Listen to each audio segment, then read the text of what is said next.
Let's get some thoughts now on the debt limit fight from senior political analyst Brett Hume. Good evening, Brett. Hi, Brett.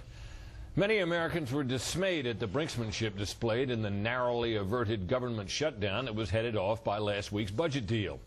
They will doubtless be dismayed again at the prospect of another such showdown over raising the debt limit. But such deadlines are actually proving a blessing. They are forcing agreements that would not have occurred without them.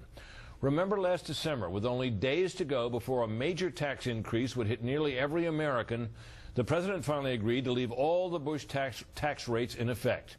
Mr. Obama and congressional Democrats had 2 years to address the issue, but nothing got done until it absolutely had to. In this latest instance, the president and his party in Congress did not want any spending cuts in the budget for the rest of this year. Only the specter of a government shutdown with uncertain political consequences resulted in a round of cuts in which both sides gave ground.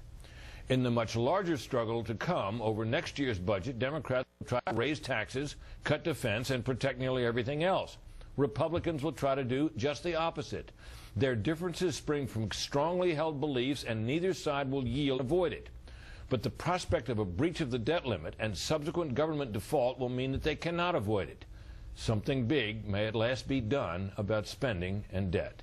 Brett? So do you expect details in this speech tomorrow? Well, when we were sitting here last night, I did. What we've been hearing over the last day or so, though, suggests that perhaps the president will once again do what he has a way of doing, which is speak in broad outlines and leave the details to everybody else. That won't necessarily be a bad thing, but it would have been, I think, a bigger step for him and one the public would have approved of, and maybe he'll do it if he were to come out with a set of really detailed proposals with spending cuts and numbers and all the rest of it.